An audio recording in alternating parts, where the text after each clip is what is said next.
Howdy fellas, after about an hour, a little over, of clamping the knife in the vise and using the sandpaper strips and shaping on the knife, a lot of looking and taking it out of the vise and looking at it, make sure I've got it rounded the way I want it and everything. That's pretty much done. Then what I done, I took the sanding sponge, which like I said yesterday in another video, that is real good for going around contours and things. And I've also taken the flat file and gone around the end of it right here, and you can kind of see what I've done there. I've rounded off the end of it like I wanted it and got it shaped the way I want it. So we're getting down to the point now where it's a whole lot of sanding. Now I will tell you this, you know, going over this and everything, there was a spot on it. And another thing I'll tell you, go to the dollar store and spend a buck or two and get you some of these microfiber.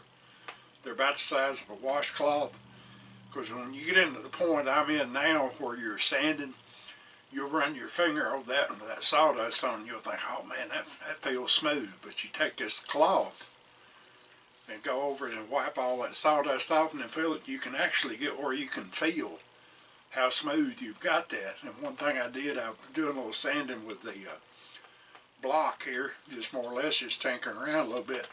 And I mentioned also in the other video there was some, I don't know if it's some kind of weird grain or mineral stains or what it is in this. And there was a place right there that I thought was just, you know, another little bit of a stain. But I ran this cloth across it and it caught. I felt that. So I think it's where when they saw these scales out, it kind of, as maple will do, the grain changed a little bit right there.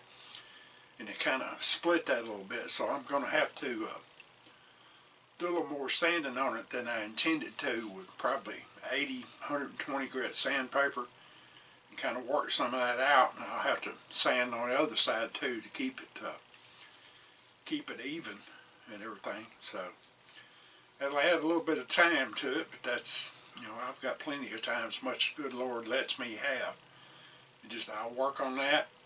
And another thing too, I mentioned in the other video, this thing is about a little over 3/4 of an inch wide. But when you round those corners like that right there, you don't really do anything with the flat side of it, but it gives you the impression or the sense that that knife is actually thinner than what it is. So another thing I mentioned too was that I will look at it and see what it looks like, and I'll also pick it up and feel it. And feel what that feels like. It feels good in my hand. So somebody with a smaller hand, I think it will feel okay to them. So now it's 80 grit, 120, 220, 320, and 400 grit sandpaper. So I'll come back later on with a little bit more progress. Alright, we've continued on with the Skinner build, and what I've done is I've taken the file and broke the edge of the front of that scale just a little bit so it won't hang on a sheath as much, and I went through the various grits of sandpaper, 120, 220, 320, and 400. And you'll notice on how well the light's going to show it, you can start to see a little bit of a sheen, or matter of fact quite a bit of a sheen in that scales.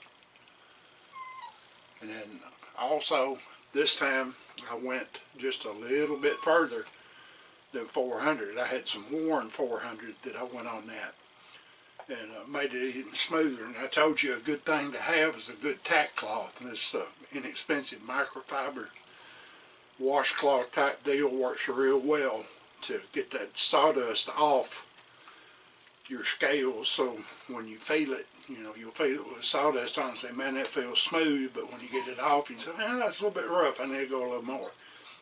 You can also see, if I let it focus enough, you're starting to see your curl in there, or some people call it the chatoyance. That's a $3.25 word.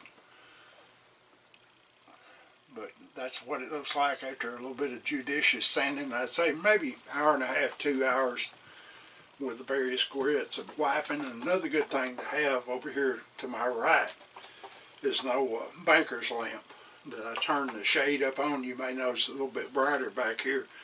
But I'll take that knife and I'll point it up at that lamp, and if I see anything which looks to me like a dark spot, I know I've got a high spot in my sanding. So I'll take my sandpaper back to it, tack it off, pick it up and look at it. And then you get, right now it's feeling real slick, but here's the thing, I'm fixing to ruin all that. The next step in the process, and the way I do it, is I take it to a faucet and run cold water over it. I don't soak it. I just get the exterior surface of that scale damp. What I'll do, I'll bring it back in here, I'll chuck it in this vise, I'll let it sit there at least 2 hours until it dries and raises the grain on that. And then I'm going to take a piece of worn out 400 sandpaper and sand on that until it's smooth again, and repeat the process. I'll go back and wet it again, bring it back here, let it dry for a couple of hours, and then I will take that rough feel out of it till it feels smooth again.